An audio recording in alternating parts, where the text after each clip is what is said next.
Salut les amis, c'est Mighty Grass, soyez les bienvenus sur ma chaîne YouTube, sur votre chaîne YouTube. J'espère que vous allez bien.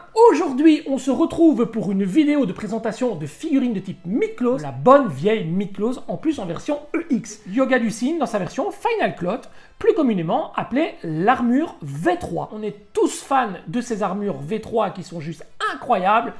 Malheureusement, comme ça arrive souvent, Bandai a négligé certains points, voire même laissé quelques bourdes au niveau des peintures, et vous allez voir qu'il y a un gros souci au niveau de ce personnage. On a droit à de jolis bonus, néanmoins, on a droit à de jolis points négatifs également. Le titre de la vidéo n'est pas sans rapport avec le contenu de la vidéo, et vous allez voir qu'il y a pas mal de choses à souligner dans cette vidéo, d'où le caractère assez dur du titre de la vidéo. Un petit merci à Donglin qui se reconnaîtra. Merci de m'avoir vendu cette figurine, ce qui me permet aujourd'hui de vous présenter cette figurine assez rapidement. Allez, c'est parti, on découvre le contenu de cette boîte et on s'amuse un petit peu. Allez, générique les amis.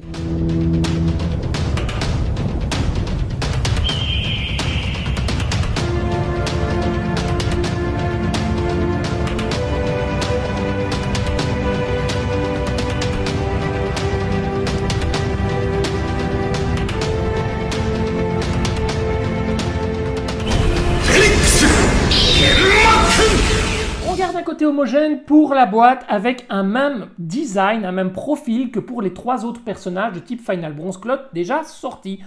On a donc à l'arrière un fond un peu bordeaux-rouge qui nous rappelle qu'on est dans le chapitre Hades. D'ailleurs, le logo chapitre Hades est juste ici. Nous avons droit à tous les logos habituels et la nouvelle petite pastille de qualité de Tamashination. Sur le fond, on retrouve une illustration du cygne qui prend son envol. Tandis que sur le côté, on retrouve notre yoga du cygne, justement, dans une position très neutre qui met en avant la couleur de son armure. Sur le côté, on retrouvera la forme objet de l'armure, donc ce fameux cygne très digne, très joli. Et l'autre côté reprendra une pose que je qualifierais de très approximative de yoga. Sur le dessus, une partie du sanctuaire avec l'armure d'Athéna. Sur le dessous, toutes des indications Tamashi avec le personnage, le casque en main juste sur la gauche. L'arrière, quant à lui, reprend la forme objet du cygne. Le personnage dans une position d'attaque, exécution de l'aurore. Les quatre visages principaux du personnage. Visage neutre, le visage avec une bouche légèrement ouverte, le visage hurlant, tandis qu'ici on a le visage aux yeux fermés. On retrouvera ici une illustration de yoga avec ses ailes déployées. On retrouve ici une petite réunion des quatre personnages Final Cloth déjà sortis avec les fameux visages bonus fournis dans la boîte. Nous aurons donc droit à 4 visages yeux fermés mais pleurants. Vous remarquerez que Iki ne faisant pas partie de cette scène, Bandai n'a pas jugé utile de rajouter un visage pour Iki. 3 blisters avec un premier blister qui reprend le personnage, les épaulettes ou épaulières, le diadème, le plastron, une autre partie du plastron qui viendra se loger devant pour une attaque face avant. Nous avons la jupe ici, les genouillères, les avant-bras, les jambières et enfin une seule paire de protège-mains. Le second blister reprend la chevelure trouée, d'autres mèches qui permettront d'accueillir le diadème. Les visages, nous avons le visage hurlant ici, le visage yeux fermés, le visage bouche ouverte et enfin le visage qui pleure, de même que les 3 autres visages bonus pour les autres chevaliers de bronze. Nous avons une paire de mains, 2 paires de mains, 3 paires de mains, 4 paires de mains et enfin les mains jointes. Ici nous avons les ailes du personnage. Le troisième blister quant à lui reprend des pièces du totem et enfin la notice d'explication. Donc 3 feuillets, le référencement de toutes les pièces sur la première page, la deuxième et troisième page reprennent le montage du personnage ainsi que du totem. À l'arrière, on aura tout simplement la suite et fin du montage du totem. Je n'ai rien à dire sur le look du personnage, on est bien là devant yoga. Maintenant, qu'en est-il au niveau de sa rigidité? Ça c'est autre chose, on va le tester tout de suite. Le premier test est celui bien entendu des jambes. Et là, vous remarquerez tout de suite que les rotules se plient comme d'habitude. Alors au niveau des entrecuisses, ça se passe plutôt pas mal, c'est assez rigide, ça va. Les genoux, pas top. Les pieds, pas top non plus. En tout cas, le gauche-droite, c'est assez flasque. Hein. Le haut-bas, là, ça fonctionne pas mal. Les bras, c'est assez flasque aussi. Regardez, c'est pas très rigide. Par contre, les épaules, là, on est toujours sur Le même type d'épaule, c'est toujours assez dur, il n'y a jamais de problème. Les mains, pareil. Alors, la tête, ça fonctionne pas mal. Le torse également. Non, franchement, c'est assez rigide, mis à part vraiment les rotules et le gauche-droite au niveau des pieds. La première partie dont on va s'occuper, c'est bien la jambe. Il n'y a pas de cuissard, on va donc attaquer la partie basse de la jambe avec la jambière en 2 parties. Alors, c'est là que les Romains s'empoignèrent. Bon sang, mais qu'est-ce qu'a fait Bandai avec cette pièce en double partie? Partie métallisée sur le dessus et partie plastique sur le dessous. Mais pourquoi a-t-on cette différence de peinture juste énorme? C'est totalement inadmissible. La partie basse devrait ressembler à la partie supérieure. Alors, on pourrait parler d'une différence de peinture entre le métal et le plastique, mais là, on se rend compte immédiatement que la partie basse n'a tout simplement pas été peinte. En tout cas, elle était peinte dans une version chromée. C'est totalement dégueulasse, mais alors au complet. Rien que la petite pièce comme ça en main, vous voyez déjà la différence de chromatique entre la partie basse et haute. Imaginez une fois le personnage monté. C'est catastrophique. Regardez sur la boîte, on a bien une couleur homogène. Regardez ce qu'on a ici. C'est tout simplement inadmissible. Cette pièce, on retrouve bien la chromatique, surtout sur le petit éperon là sur le côté, vous le voyez. Ici, c'est tout simplement du chromé. Si on sépare les 2 pièces, on se rend compte tout de suite qu'il ne s'agit absolument pas de la même couleur et c'est totalement inadmissible en 2023 d'avoir ce genre d'erreur. Un peu comme ça a été le cas pour Canon Revival en version EX, on a ici un souci qui mériterait un SAV. Ces pièces doivent être remplacées avec des pièces de la bonne couleur, tout simplement. Je récupère donc le personnage et je vais la placer immédiatement. Et vous allez voir qu'une fois sur le personnage, c'est encore plus visible. Je vais tout de suite fermer la pièce avec le pied. On enchaîne avec la partie du genou. Et regardez, c'est encore pire. On a vraiment toute cette partie en bleu, là en bleu, et là on a l'impression qu'on a passé cette pièce dans du dissolvant avec de l'acétone tout simplement, et que cette pièce n'est pas peinte.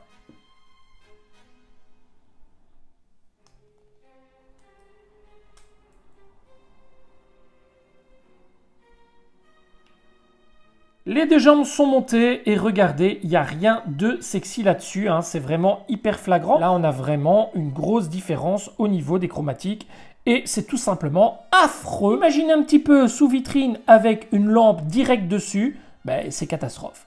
Voilà, c'est catastrophe, on a l'impression que notre pièce est abîmée, tout simplement. J'enchaîne tout de suite avec le bras gauche, cette espèce de bouclier vraiment magnifique. Dans un premier temps, j'utiliserai le poing fermé.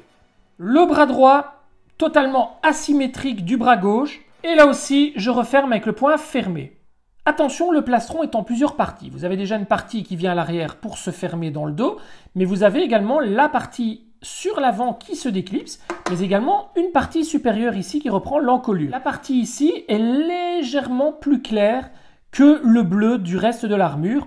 Si au moins les jambières avaient été de la même teinte que ça aurait été sympa, mais ce n'est pas le cas. Là, on retrouve un chromé, mais légèrement bleuté, ce qu'on n'a pas, malheureusement, dans la partie basse des jambières. Vous voyez, ici, on a quand même une différence de teinte, mais malgré tout, on retrouve quand même un bleu très léger. On place d'abord le plastron comme ceci autour du personnage. On vient placer la partie de l'encolure juste comme ceci. On referme, calmement, en prenant soin d'avoir bien le petit clips rentré à l'intérieur du plastron. Et ensuite, on vient simplement fermer celui-ci avec la partie centrale. Pour la jupe, on viendra simplement déclipser la partie sur l'avant, écarter la jupe et on viendra la placer simplement sur le personnage très facilement. Et puis on se contente de fermer et de replacer la petite partie sur l'avant. Cette petite pièce viendra fermer le dos si vous n'utilisez pas les ailes. Pour les épaulettes et épaulières, on a un système d'attache qui est vraiment intelligent et qui permet d'avoir une amplitude de mouvement assez généreuse.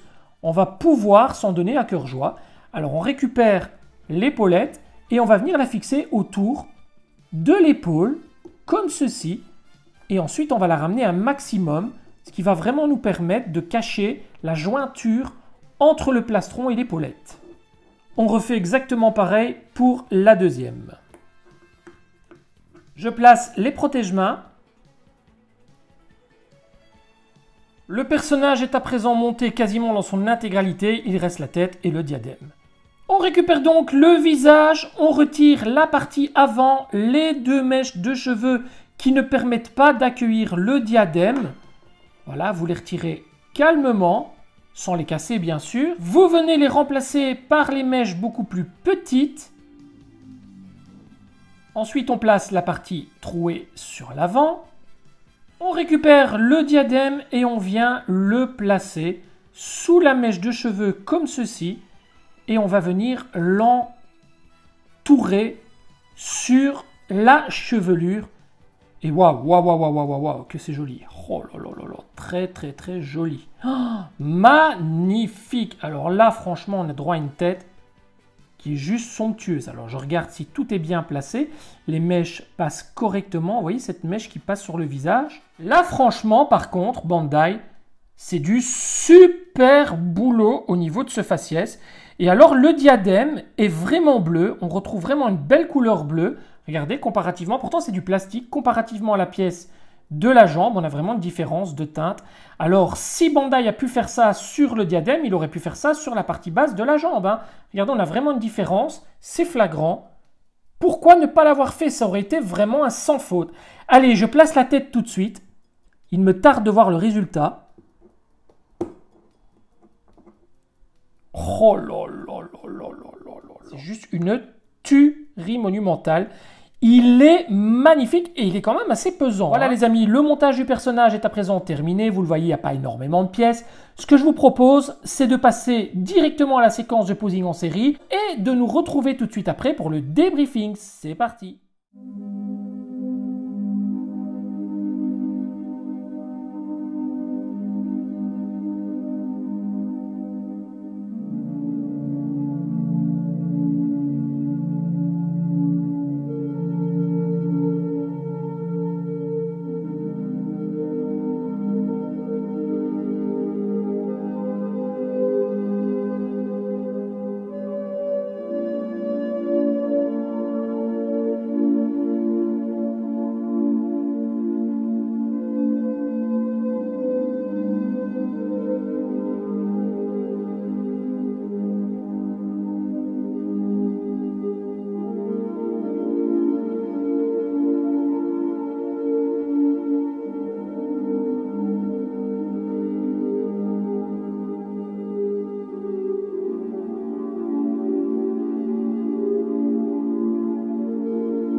reviendrai au terme de cette vidéo et nous allons débriefer sur ce personnage. Alors au niveau des points positifs, on a un personnage qui est vraiment magnifique.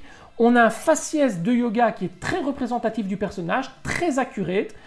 Une armure qui tient parfaitement, aucun souci de stabilité de pièces. Packaging léger mais suffisant. On a droit à 3 visages bonus qui permettent vraiment d'entrer dans une scène mémorable pour les autres Final Clot. Au niveau de la rigidité du personnage, finalement, bien que les jambes au niveau des rotules soient un petit peu flasques, je n'ai eu aucun souci de stabilité et pourtant j'ai fait tenir le personnage sur un pied et ce sans patafix. C'est vraiment fixé par les lois de la pesanteur, les amis. Vraiment un très très beau personnage que je prendrai réellement plaisir à aller poser en vitrine une fois que toutes mes vitrines seront enfin arrivées. Là, je ne vous montre pas, mais c'est le foutoir. Vous voyez les petites vitrines derrière moi, c'est propre, c'est rangé, mais tout ce qui est autour, c'est la guerre, les amis. Vous êtes en terrain de guerre, hein. Il y en a partout, c'est carnage, hein. Il y a des statues et des figurines partout, je ne vous montre pas, c'est vraiment un terrain de guerre. Par contre, au niveau des points négatifs, et j'ai envie de dire du point négatif principal, on reviendra encore une nouvelle fois sur ces jambières qui ne sont pas du tout de la même couleur que le reste de l'armure. Et voilà, je ne vais pas retourner ma veste et je vais dire la même chose que je l'ai dit au début de cette vidéo.